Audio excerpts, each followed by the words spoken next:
এবং আজকে বহু ডাক্তার আপনারা প্রায়ই দেখবেন ডাক্তার স্টুডেন্ট 25, 30, 35 বছরে হার্ট অ্যাটাক হয়ে মরে যাচ্ছে। আমরা ছোটোবেলায় বিকেলবেলা খেলতে না গেলে জ্বর আসতো আমাদের, আর এখন খেলতে গেলে জ্বর আসে। এই ক্যাথ ল্যাবটার একটা বৈশিষ্ট্য যেটা সম্পূর্ণ ভারতীয় প্রযুক্তিতে এটা তৈরি হয়েছে। দেখুন, বোলপুরে, আমি বীরভূমের লোক এবং বোলপুরের প্রফেশনালি আসার আগের থেকেও বহুকাল ধরে বোলপুর আমাদের বীরভূমের তথা পশ্চিমবঙ্গের আন্তর্জাতিক শহর হিসেবে স্বীকৃত, রবীন্দ্রনাথের স্মৃতি বিজড়িত, এবং এটা সবসময় একটা সমস্ত বাঙালির প্রাণে একটা অন্য মাত্রা যোগ করে বোলপুর এবং শান্তিনিকেতন।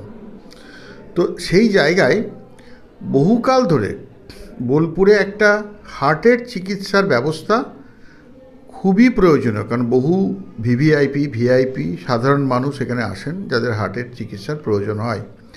সেই চিকিৎসাটার ব্যবস্থা বলতে গেলে শুধুমাত্র আইসিইউ বা ইন্টেনসিভ কেয়ার ইউনিট, যেটা অনেক জায়গাতে আছে, বা আমাদেরও 20 বেডের ইন্টেনসিভ কেয়ার ইউনিট আছে, 8 বেডের ডায়ালিসিস আছে, তার থেকে আলাদা cardiac set up, cardiologist, technician এবং ক্যাথ ল্যাব মানে হচ্ছে হার্টের যে ধমনী থাকে, সেই হার্টের ধমনীর মধ্যে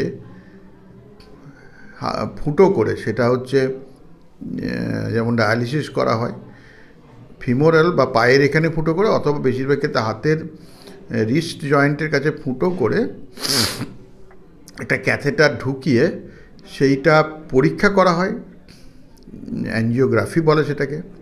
আবার সেই সঙ্গে অনেক কেসই যদি মনে হয় যে খুব খারাপ নয়, যার বাইপাস লাগবে না, বেশিরভাগ ক্ষেত্রে প্রায় 80% ক্ষেত্রে দেখা যায় যে ব্লকটা অ্যাঞ্জিওপ্লাস্টির মাধ্যমে স্টেন্ট বসিয়ে সেটাকে ঠিক করে দেওয়া যায়। এবং এই অনেক দিন ধরে এটা খুব স্বীকৃত ট্রিটমেন্ট এবং খুব প্রয়োজনীয় ট্রিটমেন্ট। এবং অ্যাঞ্জিওগ্রাফিটা হচ্ছে ইনভেস্টিগেশন, যেমন সিটি স্ক্যান তো ট্রিটমেন্ট নয়, ওটা একটা ইনভেস্টিগেশন।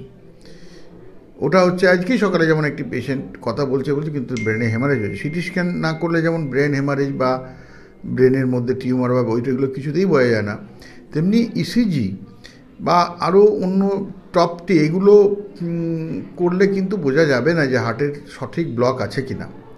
আমি কার্ডিওলজিস্ট নই, কিন্তু যেহেতু এই এলাকার মানুষের সার্বিক চিকিৎসার প্রতি বদ্ধপরিকর, বিশেষ করে পুরো বীরভূম জেলার, সেই জন্যে আমরা চাইছি যে এই ক্যাথ ল্যাবটা যাতে আরও সুষ্ঠুভাবে সঠিকভাবে মানুষের পরিষেবায় লাগে। আর বর্তমানে আমাদের একটা বিরাট সুবিধা, আমাদের মাননীয় মুখ্যমন্ত্রীর স্বপ্নের প্রজেক্ট যে স্বাস্থ্যসাথী, সেই স্বাস্থ্যসাথী কার্ডের মাধ্যমেও যারা গরিব বড়লোক সবাই স্বাস্থ্যসাথী কার্ডের অধিকারী, সেই স্বাস্থ্যসাথী কার্ডের মাধ্যমে পেশেন্ট পকেট থেকে কোনো পয়সা খরচ না করেই এই অ্যাঞ্জিওগ্রাফি এবং এই অ্যাঞ্জিওপ্লাস্টি বা পেসমেকার তার সুবিধা পেতে পারেন। বড় বড় জায়গাতে, অ্যাপোলোর মতো জায়গাতে হয়তো অনেক খরচ, সেখানে স্বাস্থ্যসাথীতে ওরা করতে পারে না, বা আরএনটে করে, বা অনেক ক্ষেত্রে হয়তো করতেও পারেন ওনারা। কিন্তু আমাদের এই গ্রাম বাংলায় পঞ্চায়েত এলাকার মানুষজনে এই স্বাস্থ্যসাথীতে আমরা যে অ্যাঞ্জিওগ্রাফি বা অ্যাঞ্জিওপ্লাস্টি, মেনলি হার্টের পরীক্ষা এবং হার্টের চিকিৎসা, এইটা অত্যন্ত প্রয়োজন এবং এই যুগের পক্ষে উপযোগী। প্রসঙ্গত উল্লেখ্য, আমাদের এই কয়েকদিনের মধ্যেই আমার 2টি স্টাফ, একজনের মা এবং একজনের শ্বশুরমশাই, তাদের অ্যাঞ্জিওগ্রাফি হয়েছে এবং অ্যাঞ্জিওগ্রাফির পরে খুব বড় ধরনের ব্লক ছিল, তাদেরকে অ্যাঞ্জিওপ্লাস্টি করে হবে না, তাদেরকে আমরা বর্ধমানে পাঠিয়ে বাইপাস সার্জারি করিয়েছি। এবং আগামী দিনে আমরা আশা করব যে আমাদের মডিউলারিটি এবং সেট আপ করে যাতে বাইপাস সার্জারিও আমরা এখানে করতে পারি, হার্টের ডাক্তারবাবু, হার্টের সার্জনরা এলে। অ্যাঞ্জিওপ্লাস্টি তো আমাদের এখানে প্রথম যে অ্যাঞ্জিওপ্লাস্টিটা হলো 20-25 দিন আগে, সেই পেশেন্টটি অ্যাঞ্জিওপ্লাস্টির 2 ঘন্টা পরে বলছে আমার বুকের কষ্টটা কমে গেছে।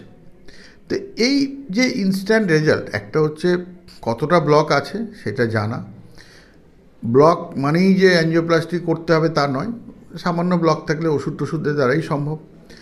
বেশি ব্লক থাকলে বাইপাস সার্জারি, আর মাঝামাঝি ব্লক থাকলে অ্যাঞ্জিওপ্লাস্টি। এইটাই হচ্ছে প্রাইমারি ক্যাথ ল্যাবের গুরুত্ব। আর সোজা কথায় এই মানুষের পরিষেবা হচ্ছে হার্টের চিকিৎসা। আপনাদের হয়তো অনেকেই এখানে মনে নেই, যারা একটু ওয়াকিবহাল মানুষ তারা জানবেন যে আমি যখন প্রথম সিয়ান হসপিটালে এসেছিলাম তখন স্বর্গীয় সোমনাথ চট্টোপাধ্যায়ের ডাইরেক্ট তত্ত্বাবধানে আমাদের বোলপুর সাব ডিভিশনাল হসপিটালে 2টো আইসিইউ বেড খোলা হয়েছিল। তো তখন ক্যাথ ল্যাব খুলতে পারেননি, কোনো রকমে একটা খুঁড়িয়ে খুঁড়িয়ে কিছুদিন আইসিইউটা চলেছিল। এবং ওনার সঙ্গে ব্যক্তিগত সম্পর্ক থাকার সুবাদে আমি জানতাম শেষ দিন অবধি উনি বলেছিলেন যে আইসিইউটা এখানে করতে পারলাম না, এবং আমাকেও উনি রিকোয়েস্ট করেছিলেন, যেহেতু আমাদের অনুষ্ঠানের উদ্বোধনীতে ওনার একটা বক্তব্য ছিল, বলেছিলেন যে এখানে আইসিইউটা পারলে করো।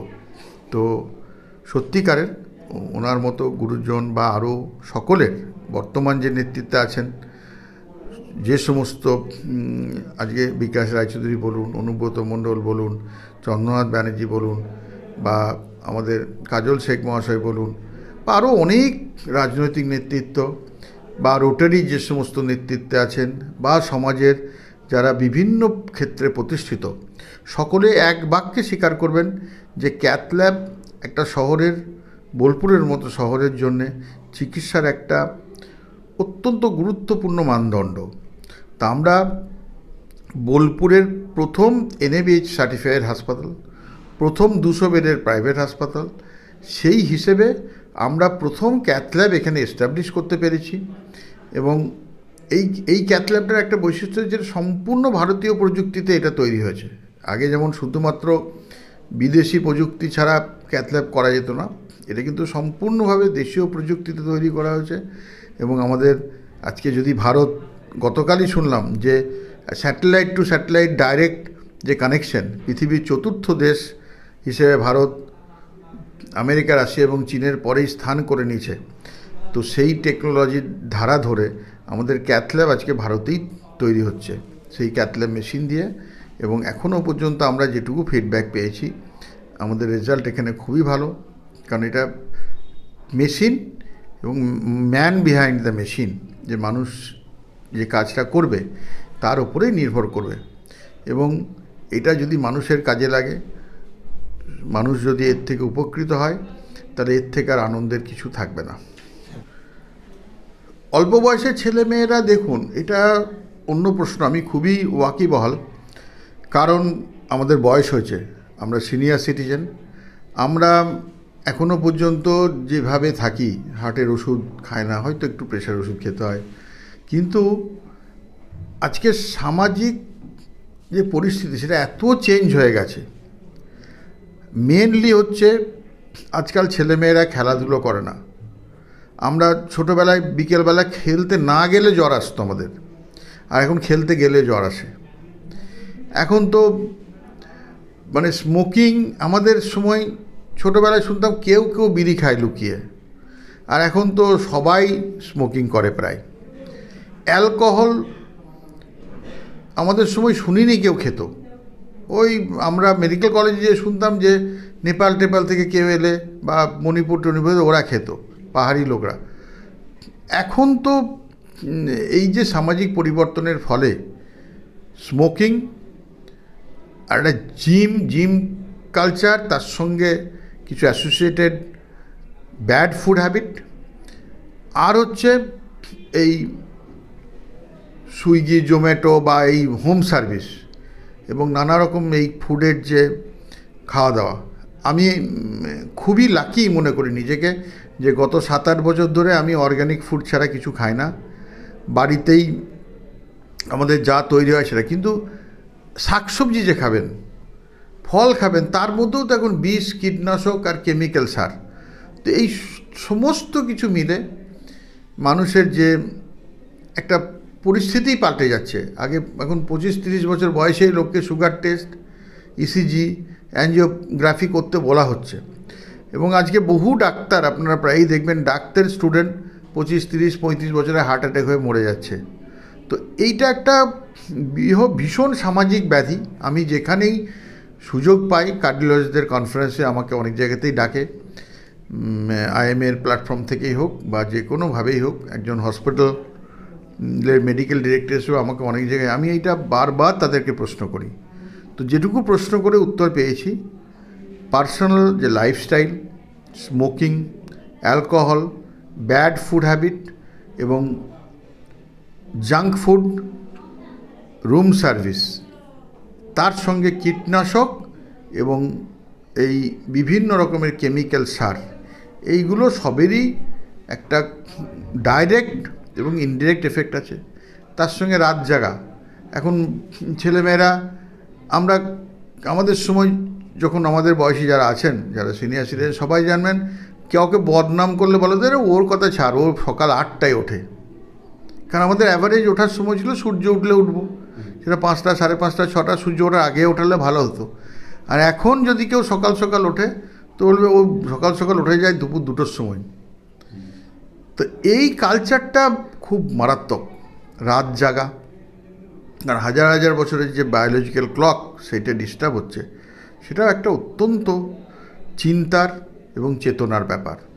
এইটা শুধুমাত্র আমরা ডাক্তাররা পারবো না, বিভিন্ন সমাজসেবী যারা আছেন, স্কুল টিচার আছেন, আর বাবা মাও তো আজকাল কি বলবো, ছেলে মেয়েদিকে ভয়ই করে। মানে আমরা সত্যি কথা বলতে, আমরা যে জেনারেশন আছি, জাংশনাল জেনারেশন, আমরা বাবা মাকেও প্রচণ্ড ভয় করতাম, আর আমাদের বয়সী যারা আছেন তারা জানেন ছেলে মেয়েকেও আমরা প্রচণ্ড ভয় করি। কাজেই টিচার, সামাজিক সমাজকর্মী এবং সবথেকে ব্যাপার যে মিডিয়া, আপনাদের মতো যারা মিডিয়া রয়েছেন, ইউটিউব, ফেসবুক, লিঙ্কডইন বা ইনস্টাগ্রাম, সেখানেও যদি এগুলো ব্যাপকভাবে প্রচার হয়, তাহলে মনে হয় আগামী দিনে এই ব্যাপারগুলো প্রিভেন্ট করা যাবে।